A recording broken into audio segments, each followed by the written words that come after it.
안녕하세요. 가연정 작가입니다. 오늘은 즐겁고 신나는 병영 독서 세 번째 시간인데요.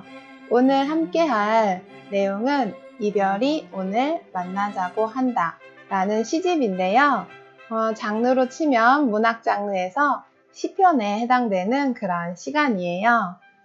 어때요? 지난 2주간 잘 지내셨나요?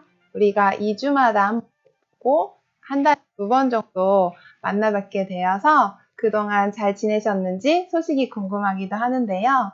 지금 정말 가을이 완연하게 느껴지는 상황이죠. 일교차가 커지고 또 바람이 선선한 가운데 있는데 우리 대원님들 감기 조심하시고 건강 잘 지켜주시면 좋을 것 같아요. 저도 건강 잘 챙기면서 잘 지내고 있었고요.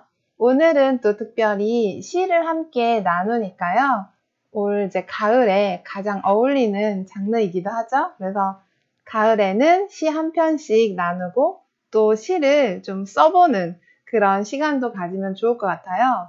제가 이제 추구하는 게 독서를 코칭만 하는 것이 아니라 이제 우리가 리딩 차원에서 끝나는 게 아니라 크리에이팅 단계까지 넘어가는 걸 굉장히 중요시 여기잖아요. 그래서 오늘도 함께 시를 읽고 낭송하고 나누는 차원에서 한 발 더 나아가서요. 시를 직접 써볼 수 있는 그런 시간도 갖고자 해요.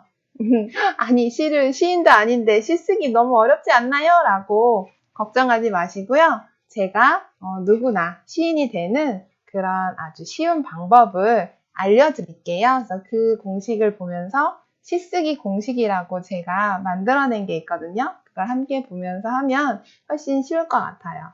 그럼 오늘 이제 본격적으로 세 번째 강의 함께 할까요? 시란 무엇이라고 생각하세요? 시란 학교 다닐 때 교과서, 국어 시간에, 문학 시간에 많이 배웠죠? 시란 무엇인가 배우는데요.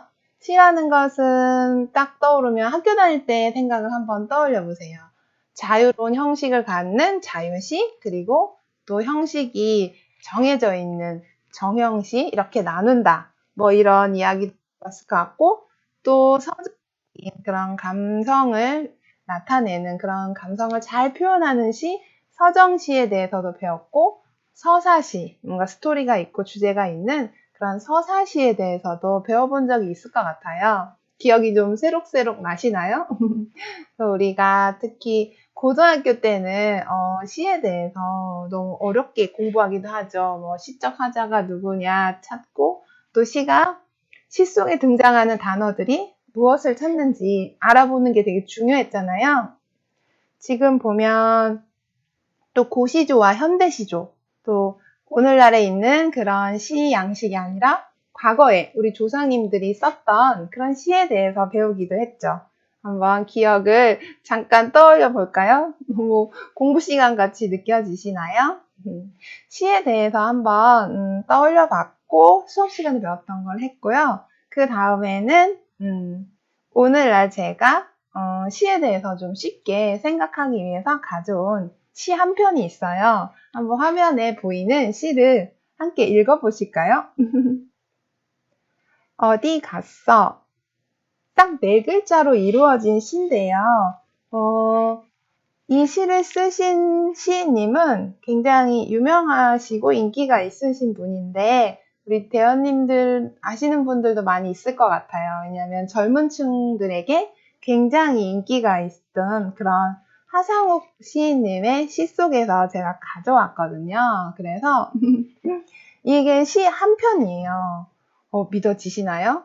우리가 시하면 1연, 2연, 3연 이렇게 있고 좀 짧은 시도 있지만 긴 시도 있고 좀 어느 정도 시라고 하면 최소한의 길이가 있잖아요. 그런데 하상욱 시인님의 시를 보면 그런 형식을 완전히 파괴해요. 그러니까 시에 대한 고정관념을 완전히 파괴한 그런 시인님이시거든요. 그래서 우리가 시하면 좀 어렵게만 생각하시는 분들, 시 쓰기 너무 어렵고, 아니, 시를 쓰는 건 고사하고, 시를 읽는 것 자체가 너무 어렵다 하시는 분들에게 제가 꼭 가져오는 시가 하상욱 시인님의 시인데요.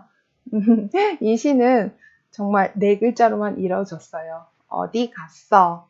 그럼 뭐 어디 갔어? 이게 무슨 뜻이지? 하는데 시집에 보면 제목이 나와요. 시에서 제목이 정말 가장 중요하죠. 그래서 수능 시험 볼 때나 이제 학교에서 문학 시간에 시험을 볼 때 시의 제목에 이제 함축적으로 되어 있는 그 주제를 알고 나면 훨씬 더 이해하기가 쉽다. 이렇게 수업을 받아보셨을 거예요. 그런 것처럼 시에서 나타내는 제목이 매우 중요한데요.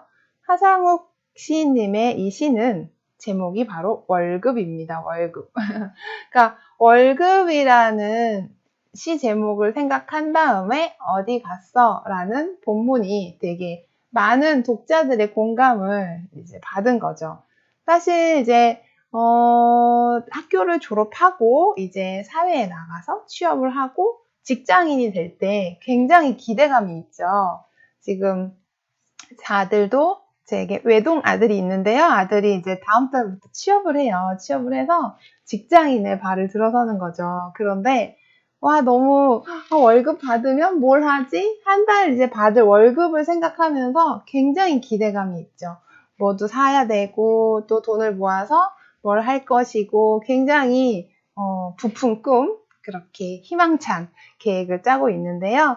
그런데 사실 직장 생활을 오래 해보신 분들은 어느 정도 직장 생활 하다 보면 매월 월급날이 다가오지만 막상 이것저것 미리 사서 쓴 것들, 특히 이제 신용카드 같은 거 써서 미리 산 다음에 후불 결제잖아요. 그래서 월급날인데 카드 결제일에 다 빠져나가고 남은 게 없는 거예요. 그리고 물론 이제 핸드폰 요금 자동이체라든지 뭐 전기요금 자동이체라든지 해놨을 때 그게 다 빠져나가고 나면 남은 통장에 아무것도 없는 거죠. 그래서 이거 정말 월급 어디 간 걸까? 이번 달에 월급이 얼만큼 들어오면 뭘 해야지? 라는 계획이 좀 무산되는 거죠. 그렇기 때문에 이런 시가 굉장히 인기가 많았어요. 그래서 많은 직장인 분들이 굉장히 공감을 했고 또 그런 그 시의 특징이 읽는 사람과 그러니까 독자와 저자의 그런 소통이잖아요. 공감이 잘 되는 게 좋은 작품이다라고 했을 때 오늘날에는 이렇게 단 네 글자로 이루어진 시도 좋은 시다, 명시다라고 할 수 있다는 시대가 된 거예요. 물론 이제 국어 선생님들이나 많은 문학가 분들께서 보시면 조금 이상한 거 아니야? 라고 할 수도 있는데 굉장히 센세이션을 일으켰던 시고 하지만 엄연히 시인은 어떤 사람이 시인이 되어야 된다. 시를 배운 사람, 문예창작학과를 나온 사람만 시인이 되고 작가가 되는 건 전혀 아니거든요. 그래서 전공 분야가 다르고 또 하는 일이 다른 본업이 있다 하더라도 시인이 될 수 있고 작가가 될 수 있는 거죠. 그래서 저의 본업은 농부인가요? 농부이면서 작가 업무도 함께 하고 있는데요. 작가가 본업이냐, 농부가 본업이냐, 이런 게 중요한 건 아닌 것 같아요. 그래서, 하상욱 시인님의 시를 보면서 용기를 가지시라고 제가 가져왔어요. 굉장히 베스트셀러 시인이시기 때문에, 우리에게 큰 용기와 그리고 공감을 주시는 분이라고 생각해요. 그러면 또 한번 볼까요? 지금까지는 수업 시간에 배웠던 시, 그리고 또 오늘날 굉장히 인기 있는 베스트셀러 시인님의 시도 함께 읽어봤는데요. 그렇다면 나에게 시란 무엇인가? 나에게 있어서 시란 무엇인가? 라고 생각 한번 해볼 수 있는 거죠. 그러니까 학교에서 시험을 보기 위해서 시험 공부를 위해서만 했던 시가 아니라 이제는 나에게 있어서 내 일상생활, 내 생활 속에서 다가오는 시, 정말 시험이나 공부를 위해서가 아니라 또 진정한 나의 인생에 도움이 될 만한 그런 시가 무엇인지를 생각해보는 시간을 가질 건데요. 한번 떠올려 보세요. 제가 학교 다닐 때, 그러니까 중학교, 고등학교 때 제가 다닐 때는 손편지를 써서 이렇게 주고받는 게 굉장히 인기 있었어요. 그래서 같은 동성 친구들끼리도 매일 편지를 썼고요. 물론 이제 남자친구, 여자친구, 이성 친구가 있다면 정말 예쁜 글씨로 그림도 그리고 예쁜 편지지를 사서 편지를 주고받는 게 굉장히 데이트의 핵심 요소이기도 했거든요. 너무 옛날 얘기 같이 느껴지나요? 그래서 나에겐 시란 무엇일까 했을 때 또 멋진 시 한 편을 딱 골라서 이제 편지 글을 다 채우는 건 어렵잖아요. 근데 멋진 시를 골라서 남자친구에게 이렇게 막 써주고 또 여자친구에게 써주고 이런 걸 하면 되게 좋았거든요. 그래서 나에게 시란 이성 친구에게 잘 보이려고 하는 것이냐라고 생각할 수도 있고요. 제 얘기인가요, 물론? 그리고 수능 국어 시험을 위해서, 시험 공부를 위해서 잘 보려고 하는 것인가. 물론 이제 대학교 입학을 위한 수능 시험에서도 이제 국어에서 문학에서 시 문제가 차지하는 비중이 굉장히 높죠. 높은 편이고, 또 공무원 시험 준비에도 국어 교과에 이제 시 문제가 많이 나와서 여전히 오늘날 우리에게는 더 이상 시가 이렇게 향유하고 즐겁게 나누고 그 아름다운 문학적 감수성을 느껴보는 그런 장르이기도 하지만 사실은 실생활에서는 시험 공부에 너무 치중되는 경우가 많아요. 그래서 시를 공부하는 대상, 또 시험 점수를 잘 맞기 위한 대상으로 많이 좀 되는 경우가 있어서 안타까운 부분이죠. 그런 부분은. 그렇지만 시를 정말 진심으로 진정으로 잘 감상하고 향유하는 사람들이 또 시험 문제의 점수도 잘 맞출 수 있는 거니까요. 그래서 평상시에 시를 나눠보는 건 좋은 것 같아요. 또 우리가 시에 대해서 제대로 한다는 거는 내 마음을 표현하는 매체로서 시를 활용하는 게 가장 좋은 방법인 것 같아요. 그래서 내 마음을 표현할 단도직입적으로 야, 나 너 좋아해. 너랑 사귀고 싶어. 라고 말하는 것보다는 좀 우회적이고 간접적이지만 굉장히 오랫동안 마음에 남고 오히려 강렬한 그런 직접적으로 말하는 것보다 더 강렬한 느낌을 줄 수 있는 것이 시 한 편을 써서 내 마음을 표현하는 것일 수 있을 것 같아요. 내 마음을 표현하는 매개체로서의 시에 대해서 오늘은 좀 더 집중적으로 알아보는 시간을 가질 거예요. 그래서 한번 그냥 이병률 시인님의 시 정말 잘 썼다. 너무 멋지다. 이런 차원에서 멈추는 게 아니라 나도 이병률 시인처럼 이렇게 멋지게 아주 훌륭하게 문학상을 받을 만큼 시를 쓰진 못하더라도 최소한 내 마음을 친구나 가족들 또는 주변의 사람들에게 내 마음을 표현하는 한 수단이자 매개체로서 시를 한 편 써볼 수 있다라는 그런 자신감을 갖는 그런 시간이 되면 굉장히 좋을 것 같아요. 친구들과 이제 시를 나누는데 물론 이제 중학생, 고등학생 상황에서 시를 막 멋있게 쓸 수는 없을 거 아니에요.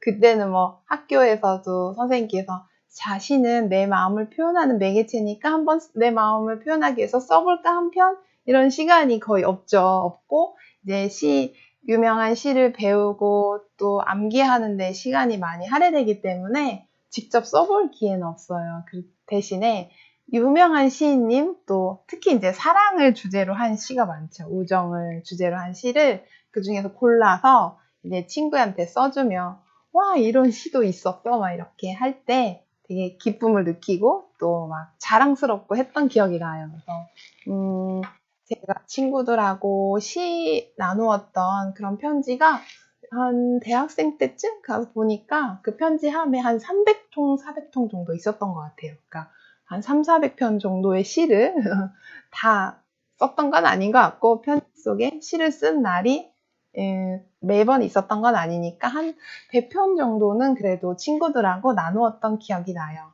어떤가요? 우리도 한 100편 정도 함께 읽으면 좋겠죠? 그래서 이제 이병률 시인님의 이 시 한 권 다 읽으면 100편까지는 아니어도 꽤 많은 시가 있어서 올 가을에 시 한 권 읽었다, 시집 좀 읽었다 하기에 자랑하기에 딱 좋은 것 같아요. 물론 굉장히 표지도 예쁘잖아요. 노란색 표지에 이렇게 파란색 글씨로 하게 된 건 정말 너무나 예쁘게 잘 해주신 것 같아요. 그리고 또 이별이 오늘 만나자고 한다 라는 시집 제목 자체도 굉장히 와닿죠. 그러면 내 마음을 표현하는 매개체로서의 시를 우리 이병률 시인님의 마음을 우리에게 표현해 주셨는데요. 그 마음을 잘 알아보는 그런 시간으로 하면 좋을 것 같다는 말씀 또 한번 드릴게요. 오늘의 이제 강의 순서 본격적으로 말씀드릴게요. 지지난주에 2주 전에 두 번째 시간에는 제가 쉬는 시간을 너무 안 드리고 수업을 꽉꽉 채워서 좀 죄송했고요. 오늘은 쉬는 시간 충분히 드릴 테니까요. 그 쉬는 시간에 이제 이 수업을 듣고 또 시에 대한 생각들 댓글도 남겨주시고 함께 대원들과 이야기할 수 있는 충분한 시간을 드리도록 할게요. 오늘 그래서 강의 순서 말씀드려보면 1교시는 작가 소개를 이제 할 거고요. 또 그 다음에 이제 시 함께 읽기 시간이 있어요. 제가 특별히 제가 있는 공간, 이제 여기는 제가 운영하는 읍내에 있는 서점 공간이고 또 제가 있는 집, 그리고 농사 짓는 공간에 굉장히 멋진 문화재 공간이 있죠. 명옥헌 원림이라고 해서 조선시대 이제 선비들이 거기에서 정말 시 많이 읽고 시를 썼던 그런 공간이기도 하거든요. 공부하던 공간, 시를 읽고 쓰던 공간이어서 저도 그 공간에서 직접 읽어보는 시간을 할 거예요. 기대해 주셔도 좋을 것 같죠? 그리고 2교시는 누구나 시인이 되는 공식 5가지를 제가 말씀드릴 거예요. 아니, 누구나 시인이 되는 공식이 있다고? 너무 좀 기가 번쩍 뜨이지 않으세요?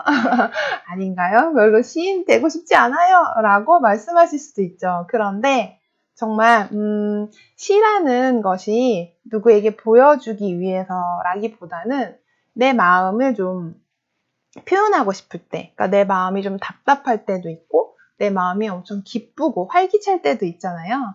그런 다양한 마음 상태를 시 한 편 이제 써보면서 더 이제 마음이 좀 울적할 때는 좀 기분이 좋아지기도 하고, 그리고 막 너무나 활기차고 기쁠 때는 그 기쁨이 더 커지는 그런 효과를 누릴 수 있거든요. 그래서 시인이 될 것도 아닌데 뭐 시인에 대한 시쓰기 공식 뭐하러 배우나 라고 하지 마시고요. 누구나 시를 써보는 시인이 되는 공식 함께 해주시면 좋을 것 같아요. 그리고 다음 이제 4번째 코칭 시간 2주 후에 함께 할 책 이제 소개를 하고 그리고 이제 Q&A 시간을 가질게요. 다음 시간 책은 이제 전략가 잡초라는 책인데요. 그 책도 정말 재밌어요. 그럼 이렇게 강의 순서, 오늘 할 강의 순서를 소개했고, 짠. 아까 이제 쉬는 시간 오늘 충분히 드릴 건데, 나에게 시란 무엇인지 유튜브 댓글로 이제 우리 대원님들의 생각을 좀 많이 적어주세요. 지금까지 학교에서 배웠던 수업 시간에 했던 그런 시험 점수를 올리기 위한 그런 그런 게 아니라 정말 나에게 있어서 어떤 역할을 하고 있을지, 내 마음을 표현하는 매개체라고 저는 말씀을 드렸는데요. 정말 나에게 그런지 한번 생각을 댓글로 많이 남겨주세요. 또 이제 학교 다닐 때 제 라떼 시절 이야기했죠? 이성 친구에게 잘 보이기 위해서 막 시를 썼던 그런 경우, 그런 것도 이제 쓰셔도 돼요. 그러니까 굉장히 자유롭게 정답이 있는 게 아니니까 댓글로 나에게 시란 무엇입니다 라고 이렇게 댓글을 남겨주시면 충분히 훌륭한 숙제를 해내신 거예요. 그래서 당장 시 한 편을 써내세요 라고 과제를 내어드리는 건 아니고요. 댓글에 한번 해주시고 또 시쓰기 공식 2교시에 다 듣고 나서 이제 시를 만약에 한 편이 완성됐다. 그때 또 저에게 보내주시면 제가 또 함께 읽어드리고 또 이야기 나눌 수도 있으니까요. 시를 쓰셨으면 자랑스럽게 저에게 보내주셔도 됩니다. 일단 꼭 해야 될 일은 1교시 끝나고 나에게 시란 무엇인지 댓글 달아주는 거 잊지 말아주세요. 자, 그러면 또 시인 이병률 시인이 누구인지에 대해서 아시는 분들도 계시겠지만 모르시는 분들도 많이 있으신 것 같아요. 왜냐하면 이병률 시인님이 뭐 방송 연예인처럼 뭐 방송에 막 나오는 건 아니고, 물론 작가분들 중에서도 방송에 많이 나오시는 분들이 계시긴 해요. 그런데 우리 뭐 이병률 시인님은 시집하고 또 산문집을 많이 쓰셨어요. 산문집을 많이 쓰셨고 또 여행책도 많이 쓰셨어요. 왜냐하면 카메라를 항상 갖고 다니시고 사진 찍는 걸 굉장히 즐겨 하시는 걸로 알고 있거든요. 또 여행 좋아하시고 사진 찍는 거 좋아하시고 시 잘 쓰시고 글 잘 쓰시고 모든 걸 다 한 권의 책을 만들기 위해서 다 갖추어 주신 분인 것 같아요. 그래서 여행 많이 다니면서 자연스럽게 여행책도 많이 쓰셨더라고요. 그래서 사진도 굉장히 멋지게 잘 찍어주시는 분인데요. 이병률 시인님, who is he? 그는 누구인가? 한번 알아볼까요? 제가 자료를 좀 찾아서 이제 정리를 해봤어요. 파워포인트에 정리해봤는데, 사진도 구해서 이렇게 해봤는데요. 굉장히, 외모만 봐서는 시인님 느낌이 없죠. 굉장히, 키도 크고 이제 다부진 체격에 좀 뭐랄까 이렇게 시인하면 좀 이렇게 병약해 보이는 여리여리한 그런 좀 고정관념이 있지 않나요? 그래서 막 맨날 책만 보고 시만 쓰다 보면 좀 이렇게 체격이 좀 여린 체격일 것 같은 느낌인데, 이병률 시인님은 굉장히 키도 크시고 다부진 체격이신 것 같아요. 물론 꼭 시인의 그런 몸매가 결정된 건 그런 고정관념은 가질 필요는 없지만, 딱 봤을 때 뭔가 시를 쓰기보다는 다른 일에 전문직에 종사한다든지 다른 일을 하실 것 같은 느낌이 살짝 들긴 들었어요. 이병률 시인님은요, 1967년 충북 제천에서 출생하셨대요. 1967년이면 좀 우리 대원님들과 나이 차이가 좀 많이 나죠? 많이 나나요? 저하고도 나이 차이 좀 나시는 편인데요. 굉장히 어떻게 보면 67년생이시면 제 주변에 67년생이신 이제 선배님들 이제 분들 보면 좀 굉장히 중년이죠. 굉장히 큰 어른 중에도 한참 어른이 되셨기 때문에 사실 이렇게 시를 쓰려면 굉장히 감수성이 풍부해야 되잖아요. 그런 이런 감수성이 좀 부족해질 수 있어요. 막 일상생활하고 결혼해서 가장으로서 열심히 일하고 뭐 아니면 여자라면 아기도 낳고 살림살이를 하다 보면 이 정도 나이에서는 뭔가 시를 쓰는 게 어려워지고 할 수도 있거든요. 좀 이렇게 그 주변 사물을 관찰하고 볼 때 굉장히 예민하고 민감하게 봐야 되는데 막 바쁜 일상에 치이다 보면 좀 어려워요, 사실. 쉽지는 않은데 우리 이병률 시인님께서는 이것도 너무 고정관념인가요? 67년생이시지만 굉장히 감수성이 아주 말랑말랑하게 아주 예민하고 섬세하게 그려져 있다라는 느낌을 받아요. 그래서 사실 젊은 여성들에게 굉장히 인기가 많은 그런 시인이시기도 해요.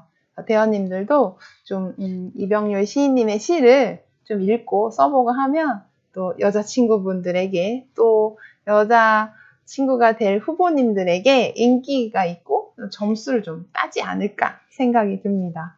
그래서 우리 이병률 시인님께서는 또 전공이 문예창작이시더라고요. 그래서 서울예술대학에서 문예창작과를 졸업하셨어요.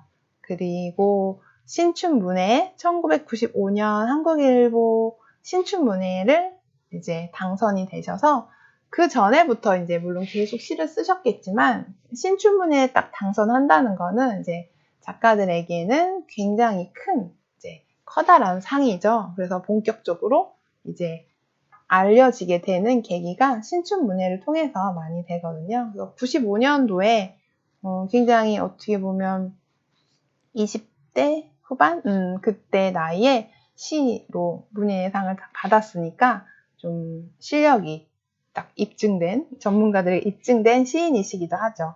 또 계속해서 시를 쓰시면서 2006년에는 현대시학의 작품상을 받으시기도 하셨어요. 그래서 상을 굵직굵직한 상을 2개나 받으신 거고요.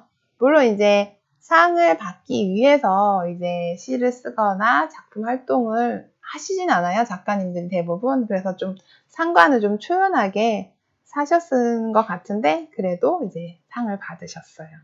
게다가 좀 이병률 시인님의 그 이력 중에, 그 경력 중에 좀 특이한 게 있었는데요. 방송 작가 경력이 있다라는 거예요. 그래서 대부분 시를 쓰면 이제 좀 외부 세상, 바깥 세상과 단절돼서 나만의 공간에서 시를 쓸 것 같은데 우리 이병률 시인님은 방송 작가를 하셨다는 게 굉장히 독특했어요.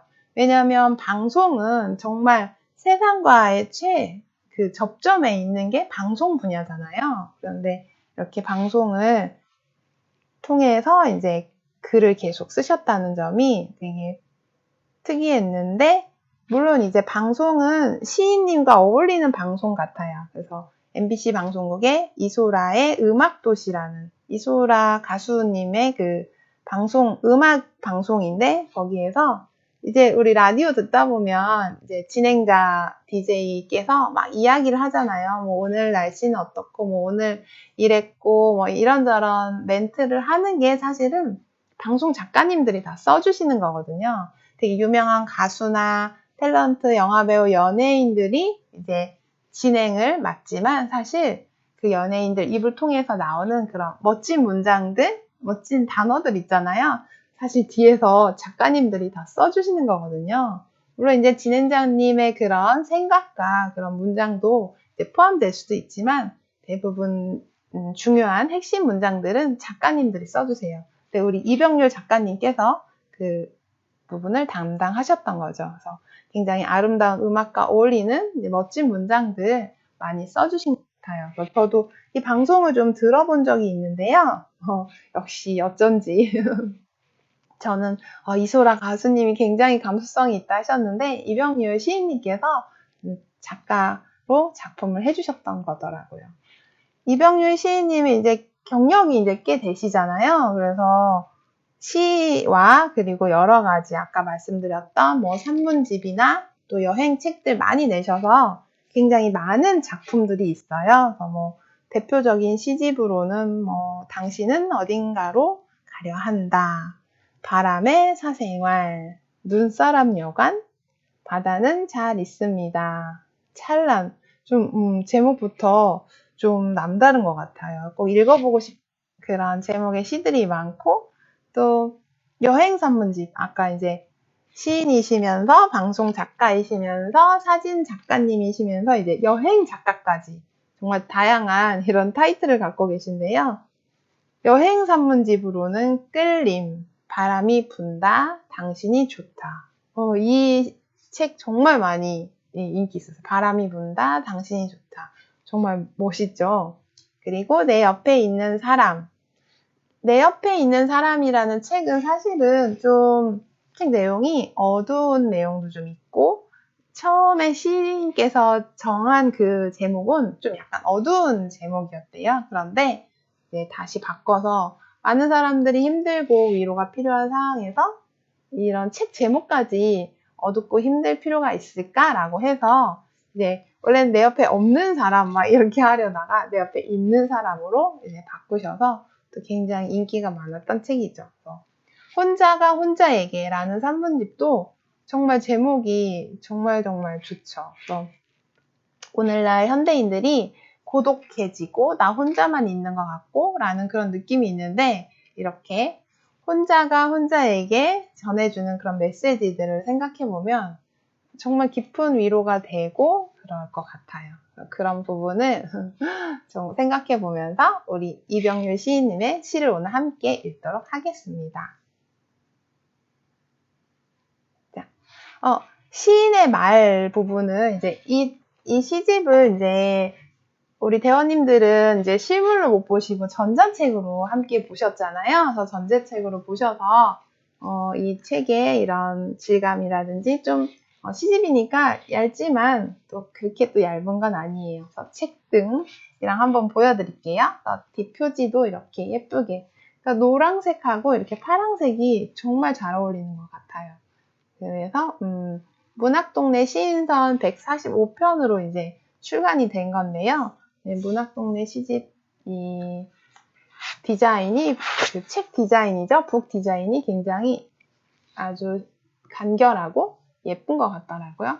여기 보면 제가 말씀드린 거 책 날개라고 했죠. 책 날개, 앞날개에 해당되는데 앞날개에는 주로 작가님의 소개가 이루어져요. 그래서 작가님 소개가 있고 이 책의 뒷날개 굉장히 크네요. 문학동네 시 선집을 다 적어야 돼서 날개가 굉장히 크고 길쭉한데요. 여기에는 주로 이제 책 광고나 책 소개, 다른 책들 소개가 있고요. 전형적으로 양식을 따랐죠. 그래서 앞날개에 있는 이제 시인의 말, 작가님 소개를 시인의 말로 대신한 것 같아요. 이 부분을 제가 읽어드릴게요. 여기 강의 자료에 또 써놨는데요. 집이 비어 있으니 며칠 지내다 가세요. 바다는 왼쪽 방향이고 슬픔은 집 뒤편에 있습니다. 더 머물고 싶으면 그렇게 하세요. 나는 그 집에 잠시 머물 다음 사람일 뿐이니 당신은 그 집에 살다 가세요. 2020년 9월 이병률 이렇게 앞날개 소개가 끝나거든요. 대부분 앞날개 시인 소개하면 1967년 충북 제천 출생 상도 이렇게 받았고 지금까지 쓴 책들 이렇게나 많아요 라고 좀 이게 그런 전형적인 그런 소개를 좀 지향하시고 역시 시인님답게 시인으로서 이 시집에서 하고 싶은 말들을 이렇게 써주신 것 같아요. 굉장히 집이 비어있다. 언제든지 와서 쉬다 가세요. 라는 그 표현 자체도 굉장히 좋은데 슬픔은 집 뒤편에 있고요. 바다는 왼쪽 방향이고요. 이 부분 너무 좋은 것 같아요. 우리 다 바다가 보이는 집에 살고 싶어 하잖아요. 근데 바다 이야기도 있고 또 슬픔은 집 뒤편에 있다. 이런 건 어떤 느낌인가요? 굉장히 심오한 느낌이기도 한데 우리가 슬픔을 느낄 때 시가 굉장히 큰 위로를 주잖아요. 물론 기쁨을 느낄 때도 더 큰 기쁨을 줄 수도 있는데요. 그래서 오늘 시인의 말로 이렇게 책에 날개의 소개를 해주셨고요. 이 부분이 정말 너무 멋있었어요. 그리고 아까 잠깐 이제 소개를 해드렸는데 이병률 시인님의 작품이 굉장히 많아요. 그래서 여러 작품들이 있는데 좀 최근작 위주로 올 2021년 올해 1월에 낸 책도 있네요. 이것도 느낌 그게 뭔데 문장이라고 되어 있는데 이것도 노란색 표지네요. 이제 글 쓰는 거에 대한 문장에 대한 그런 책을 쓰신 것 같아요. 그래서 보면 2020년도에 쓴 거 많이 있고 지금 내 옆에 있는 사람이라는 파란색 표지의 책 그거 굉장히 전 아직 안 읽어봤는데요. 이번에 꼭 읽어보고 싶어서 시간을 내서 책을 구입해서 읽어볼까 해요. 왠지 우리가 이제 나이가 들수록 사람과 사람과의 관계 이런 거 굉장히 중요하고 또 물론 이제 가족이나 친구 이런 차원에서도 굉장히 중요하지만 정말 내 옆에 있는 사람이 누구인가 이런 거에 대해서 생각해 볼 수 있을 것 같아서 좋은 것 같아요. 단순히 일 때문에 만났다, 직장 동료이다 아니면 우리 대원님들 같은 경우는 이제 군 생활에서 이제 함께 만난 거잖아요. 그래서 그 군 제대를 하면 다시는 안 볼 사람 이런 차원이 아니라 지금 이 순간 우리 곁에 있는 사람들과의 관계 그리고 내 곁에 있는 사람들이 나중에 또 어떻게 또 만날 수 있을 수도 있잖아요. 그런 소중한 인간관계를 알아볼 수 있을 것 같아서 이 책 꼭 읽어보면 좋을 것 같아요. 저도 읽어보고 대원님들도 한번 기회가 되시면 읽어보면 좋을 것 같아요. 굉장히 작품 활동을 왕성하게 하시는 우리 시인님이시고요. 그래서 오늘 함께 읽어볼 시들이 기대가 큽니다. 물론 이제 대원님들 먼저 전자책으로 많이 읽어보신 분들도 계신데 바쁘셔서 또 많이 못 읽어보셨을 것 같아요. 제가 직접 읽어드리기도 할 거예요.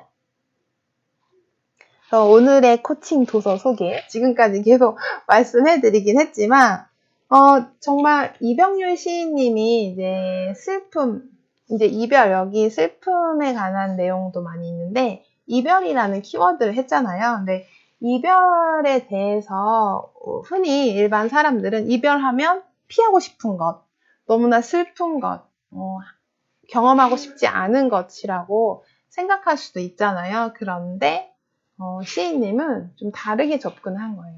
우리가 어쩔 수 없이 살아가다 보면 이별을 경험할 수밖에 없잖아요. 물론 단순히 사귀던 이성 친구와의 그런 헤어짐, 실연 이런 차원도 있지만 사랑하는 부모님이 돌아가셨다든지 아니면 요즘 젊은 나이에도 갑작스런 사고나 질병 또는 안타까운 선택 같은 거에 의해서 또 이별하게 될 수 있잖아요. 그러니까 거의 생과 사의 갈림길의 이별은 굉장히 크게 와닿죠. 그런 부분일 수도 있는데 어쨌든 이별에 대해서 우리 이병률 시인님께서는 정말 아름답게 표현하신 걸로 잘 알려져 있어요. 그래서 그 누가 슬픔을 이토록 아름답게 표현할 수 있을까라고 이제 막 감탄을 자아내는 그런 시인님이시고요. 사실 우리 감정은 내 감정이니까, 내가 느끼는 감정이니까 내가 가장 잘 알겠지라고 생각하지만 실제는 어떤가요? 내가 내 감정을 잘 느끼지 못하는 경우가 굉장히 많죠. 내가 느끼는 감정이 어떤 건지 정확히 알지 못할 때 이렇게 아름다운 시, 또 명작 시를 읽었을 때 좀 더 내 자신의 감정이 잘 표현되는 경우도 꽤 많더라고요. 그래서 나보다 더 나의 감정을 잘 아는 사람, 또 슬픔에서 아름다움을 발견할 줄 아는 이병률 시인이 우리에게 조용히 건네는 위로다라고 또 이렇게 이 시집을 굉장히 극찬하고 있더라고요. 그래서 정말 표지를 열기가 되게 기대가 되죠? 그래서 한번 읽어보는 시간. 짠! 이 시집을 보면 또 목차를 전자책으로 한번 보셨을 것 같아요. 보시면 우리의 슬픔에 언어를 부여하는 시어들로 꽉 차 있는데요. 1부, 2부, 3부, 4부 총 이렇게 나눠져 있어요. 총 4파트로 나눠져 있다고 볼 수 있겠죠. 그래서 1부에서는 내가 나에게 좋은 배역을 주는 일이라고 정해주셨어요. 내가 나에게 배역을 주는데 왜 악역도 있잖아요. 악역도 있고 악당의 역할도 있지만 어떤 배역을 준대요? 아주 좋은 배역. 정말 아름답고 좋은 배역을 내가 나에게 주는 일. 그게 뭘까요? 그게 인생일까요? 이분은 나무 상자 하나를 구해야 한다라고 적어 놓으셨어요. 그래서 나무 상자 하나를 구해야 한다. 네, 이 시를 전체적으로 읽어보니까요. 1부, 2부, 3부, 4부 제목을 정하신 게 어떤 시 제목이기도 하고 또 시 속에 나온 시어를 뽑아서 이렇게 제목을 정하신 것 같아요. 세 번째 3부에서는 당신은 나에게 아무것도 아니리라. 당신은 나에게 아무것도 아니리라.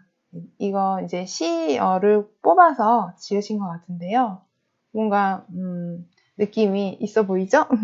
그리고 4부는 좋은 일을 가져다 주는 종이라고 제목을 주셨어요.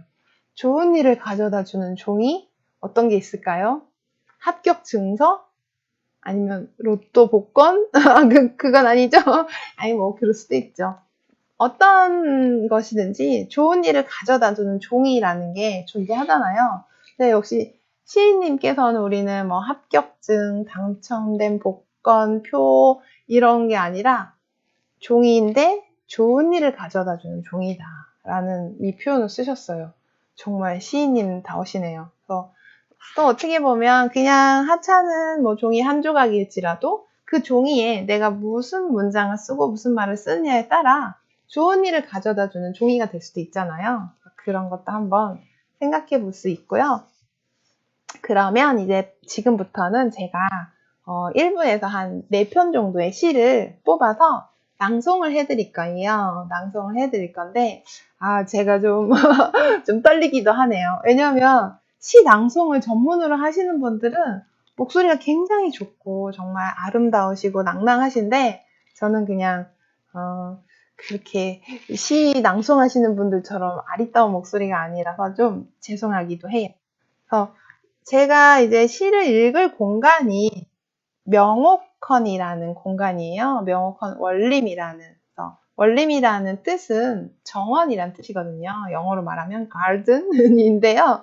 명옥헌 원림을 와보신 분들이 정말 시크릿 가든 같다. 정말 이렇게 비밀의 정원, 정말 아름다운 정원이 이렇게 숨어 있는 이곳이 너무 아름답다고 많이 하시는데요. 그래서 지금은 그 아름다운 꽃이 살짝 지고 있는 풍경인데, 그래도 이렇게 이제 교실에서만 하는 것보다는 그 꽃과 나무가 있는 곳에서 시를 읽으면 좀 더 와닿지 않을까요? 그래서 그 정원에서 명언컨 원림에서 제가 시를 읽어봤어요. 그래서 화면으로 이제 보여드리고 이제 제 낭낭한 목소리로 읽어드리도록 하겠습니다. 그래서 시 함께 읽을 부분 첫 번째 시는요, 뭐냐면 얼굴이라는 시예요.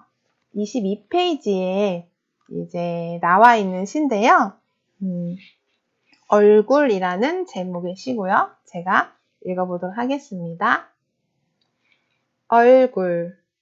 하루 한 번 삶을 생각하게 되었습니다. 당신 얼굴 때문입니다. 당신 얼굴에는 당신의 아버지가 왼쪽에서 오른쪽으로 지나갑니다. 어머니도 유전적으로 앉아 있지만 얼굴을 자세히 보면 누구나 그렇듯 얼굴만으로는 고아입니다. 당신이 본 풍경과 당신이 지나온 일들이 얼굴 위에서 아래로 차곡차곡 빛납니다. 눈밑으로 유년의 빗금들이 차분하게 지나가고 빗금을 타고 표정은 파도처럼 매번 다르게 흐릅니다. 얼굴은 거북한 역할은 할 수 없습니다. 안간힘 정도는 괜찮지만 계산된 얼굴은 안 됩니다. 바다의 얼굴을 보여주세요. 당신 얼굴에 나의 얼굴을 닿게 한 적 있습니다. 무표정한 포기도 있는 데다 누군가와 축축하게 헤어진 얼굴이어서 그럴 수 있었습니다. 당신 앞에서 이유 없이 웃는 사이 나는 당신 얼굴이 되었습니다. 이제는 얼굴에 얼굴을 묻을 수 있게 되었습니다. 나는 하루 한 번 당신과 겹쳐지는 삶을 생각하게 되었습니다. 얼굴에 대해서 제가 읽어보았는데요. 어때요? 좀 떠오르는 얼굴이 있나요? 지금 대원분님들께서는 집을 떠나서 그리고 친구들도 만날 수 없는 그런 부대 안에만 계시기 때문에 보고 싶은 얼굴들이 굉장히 많으실 것 같아요. 그래서 얼굴이라는 이 키워드가 굉장히 와닿을 것 같으신데요. 한번 제가 낭송해 드린 이 시를 들으면서 떠오른 얼굴이 있었다면, 보고 싶은 얼굴이 있었다면 더 좀 시에 대해서 잘 감상하실 수 있게 되는 계기 같아요. 시를 한 번 더 읽어보시고 또 자유 시간에 좀 연락도 해보시는 시간 가지면 좋을 것 같아요. 그리고 다음 시 제가 또 읽어드릴게요. 제가 함께 읽고 싶어서 고른 시인데요.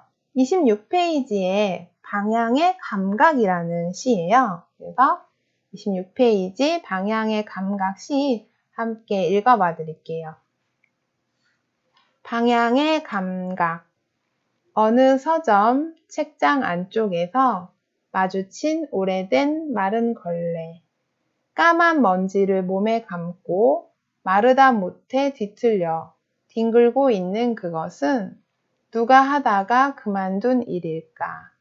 일을 하다가 이제는 더 이상 일을 하지 않으려고 다짐을 하고 행주로 책장 사이를 닦다가 주인에게 다가가 다부지게 꺼냈던 말이 그만두겠어요. 그만두지 않으면 당장 죽을 것 같아서요. 라고 말하지 않을까 싶게도 걸레는 숨이 빠진 상태로 뭉쳐져 그곳에 쓰러져 있다.